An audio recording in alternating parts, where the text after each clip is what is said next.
With that, I'd just like to relay my confirmation if Mr. Parwal is ready. Mr. Sandeep Parwal, if he's... Sir, can we get you on board now? All right. Ladies and gentlemen, the founder and MD, SPA Capital Services Limited, none other than Mr. Sandeep Parwal. Good afternoon, everyone. I'm sure after the lunch, things are slightly lazy, but I don't bore you long. I have some things to state, and I believe the way Chalsani sir just addressed about the growth of industry, which is very phenomenally built with the ground level penetration, is actually a unique example in terms of participation. The way, the transparency, the thoroughness, the confidence, trust, execution, which the industry has been able to build, along with the challenges as Sir highlighted, is really exemplary, and I am sure that it is destined to go the targets and maybe much more higher than that, sir. The way things are staked up and the confidence for SIPs, retail home participation, everything is indeed exemplary. Briefly about what I do and what my company does, I have had the privilege of entering the industry when it was a 1 lakh crore. And seeing the journey is really transformational, unbelievable. How consistently an industry escaped through multiple challenges and sailing through that smoothly has been able to cope up. Whether it was 2008, where there were some minor issues where things have been different. But I think Sir highlighted all the challenges and the growth and the future potential also. Now, my concern and objective, or the way forward, how I look at things, is that the world is too integrated. On one hand, we have multiple wars going on, we have major challenges going on, we have multiple things. Irrespective of that, the confidence this time for the Indian investor is not at all shaken. He is confident that, okay, mutual fund, if I am investing with duration, with simplicity, in a staggered way, with a format, then I'll always be there. Just to share my perspective, I just thought that I'll carry a different perspective and try to gauge a view from others, just with the objective that, okay, we should keep reassessing our risks. Rather than being pessimistic or objective about it, I want to be realistic about where we stand. So I'll initiate some things. My largest concern is that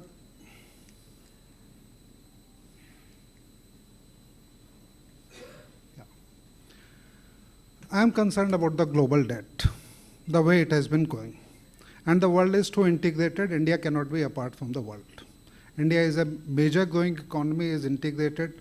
Fortunately, our Prime Minister has integrated some things more thoroughly, where we are seen as a futuristic leader, even today's leader in the world. And in all challenging times, whether it was COVID, whether it is wars post that, the country with the Finance Minister, Foreign Minister, External Affairs, everything has been finding a unique position.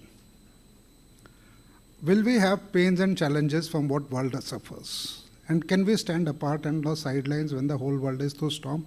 I find that difficult, and I'm just raising it for everyone's view. The unfortunate part is that everyone is so sold on dollars, US, which is the most emerging economy or the leader economy, and we have seen that in our generations and maybe in previous generation also. Are we prepared to relook at the concerns which the country is undergoing? So all I'll say is that the debt, $36 trillion plus debt, the last $12 trillion were added in maybe last 10 years only. And this has been very fast. It is really concerning. Across all the major developed markets also, the debt growth has been very high. And debt which is not serviceable, or at least has concerns of servicing, needs to be looked at. While the global GDP remains between $90 to $100 trillion, but the global debt has gone beyond $136 trillion. Now servicing that debt in itself becomes questionable. At least it should be looked through with caution. I won't say that it will default or anything is going wrong majorly. But will I like to introspect on that? Will I like to validate that I am in the right direction or no? Certainly I'll like to. And I'll raise that for your views as well, because we need to look at how things are stacked up and how it will be behaving. The public debt, along with that, multiple economies have been facing, the central banks were leveraged, the corporates were leveraged, the individuals were leveraged, and there were multiple levels of borrowing on the underlying asset. So that compounds the total equation substantially. Perhaps most of you are bankers and finance-related associates, so you will understand it much more than I do. I am just an investment professional or investment advisor. Now, besides this, increasing debt, I have multiple reasons to be concerned, and which has triggered war. Whether it is geopolitical tensions, whether it is economic inequality. Now the climate changes are causing major impact. When you have a San Francisco or the California undergoing fire, and there are major damages, or last couple of years we have seen whether it's earthquakes, fires, storms, Saudi Arabia or Dubai getting stormed, and parallelly we have things. So these are points to be considered, for which the current global leader is not prepared to give weight, and neither prepared to address it, which has not been done over the last few years as well. In various COP meetings, there were announcements, commitments done, but never executed. Just for your attention, please. Besides this, the world is getting split and getting more personalized. Everybody wants to be more possessive about what they generate and what they have.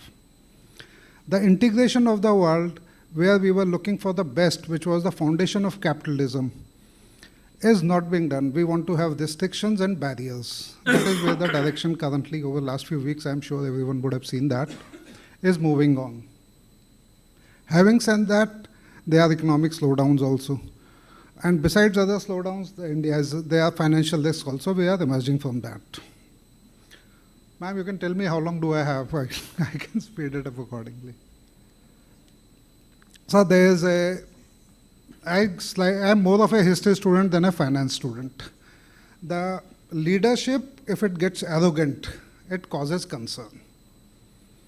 And I am completely convinced, and I go through leaderships also, and I've gone through history also, multiple empires also. I'll just be showcasing that also. While we initiate something, there is productivity, which is the enthusiasm, something like which our generation or maybe the previous generation also had come out of struggle of multiple years, couple of 100 years, or maybe more than that also. And they were struggling just to get a good life for everyone and for their next generation, which was hard work turning into labor, and now we perhaps can see light of prosperity and growth. From there, once we move a particular level above, we see a financial bubble. That has been the history.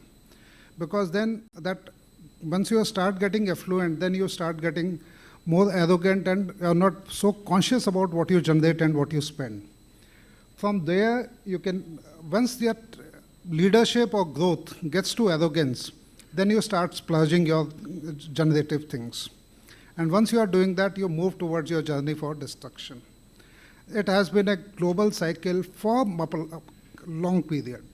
I can say 700 years is what I could really work on, and it has been going. We heard about Chanakya, we heard about Kautilya, we heard about multiple things. This all is stated from the Ayurveda and from the Veds and from the Upanishads. I could just draw out on a scale of 1. I just tried to work on some multiple things, and that starts from 1500. Each economy had a phase of 100 to 120 years, maybe in some cases 80 years also. Because the big cycle I have been trying to say about is maintained invariably. Your hard work will trigger your growth will take you to leadership, your leadership will take you to arrogance, and your arrogance will take you to devastation. That has been the journey. Which leg of journey we are in, I don't know. We can evaluate that. And this is nothing new happening for the first time. It has always been like this. Whether it was Spain, Netherlands, France, UK, and UK perhaps most of us will know more thoroughly, because we have read that in our recent history. And we have seen that, okay, now how many people will like to hold a pound in their savings? I believe not many. And though we still like to send our kids to British colleges and we want to do that, not that they have lost it completely, but that's a generation which is not growing. There are challenges, and we are seeing recessions, acknowledged recessions in European economies. We are seeing challenges in Japan. We are seeing those things. How far are we from there? I'm slightly diverting out of the pocket of basic investment, just want to get into a more thematic thing, just to share my concerns and objectives. In US, I do some technicals and I have been a fixed income dealer, so I understand the inverted yield curve, and inverted yield curve is a sure sign of recession. When the 2-year interest rate is higher than 10-year interest rate, then it means that I am just trying to procrastinate my challenges right now. I'm just trying to put things under the carpet, borrow, and do a rollover of my maturities now. And when I'm trying to, because everybody is borrowed, everybody is leveraged. When my leveraged size is such that I am not prepared to take the challenge, ignoring names, if the Biden government wanted to just postpone their things, they thought that, okay, they'll live their lives on T-bills, and after that they'll see the other guy will have to face the challenges. And this could happen in all the other economies as well. We have gone through a very strong inverted yield curve where 2 years or the treasury bills were higher. 2-3 minutes I'll take. Okay, I'll just finish it as fast as possible. So these were the inverted yield curve, which becomes a short, and when the inverted yield curve rises, then that maybe narrows that the recession phase is very closer to where you are. Not want to get very technical, but my other concern point is that we don't mark to market all our holdings. The STM holdings and their losses, they are much higher than what was seen in 2008. Sorry, 2008 we were over here. This level of losses we were. And today these are the kind of unaccounted losses we have. It is a sure-shot sign of devastation. And this has to fall through. 2008 was never at this, it was just procrastinated and it was just postponed. And if this is where we are sitting on for large American banks, then you know what you are in for. Can I keep India apart? I'm talking Indian investments only for the time being. India still has a very strong potential story because the net yield generated over the PE funds, I don't want to get into technical, but India is at a position where it will still be the best emerger of all the challenges. But before getting into that leadership, are there challenges in advance? And can we see those challenges? Are they visible very clearly? The challenges I have highlighted, besides other things, I see that amongst all the lot, with everybody sitting at a negative thing, India still is the strongest one. My concern, parallel concern, and briefly certainly will like to touch this, I'm not comfortable with the valuations. The market is over-inflated, everybody wants to come with an SME IPO. Mutual funds still have been doing a very good job. But are they over-inflated? Is the level of transparency similar to what it could be? Is the disclosure or the regulatory things are being done? Not as strongly. Yes, there have been some cases, but broadly I'll say 99% of investors is safer in mutual funds rather than doing direct equity. And there are gray markets and other multiple slangs which I could use more for investment, but I'll say that please be cautious, review your portfolio as required and then take it forward from there. Don't go just looking at how your neighbor has made extra money.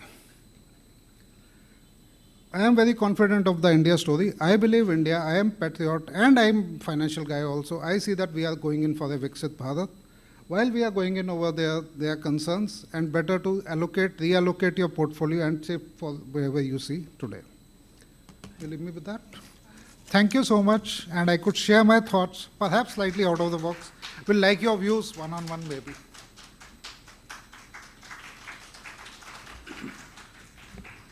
Thank you so much, Mr. Parwal, for joining us. Of course, a different perspective altogether, talking about the India debt story as well, right? So just kind of showcasing what's in the other realm as well.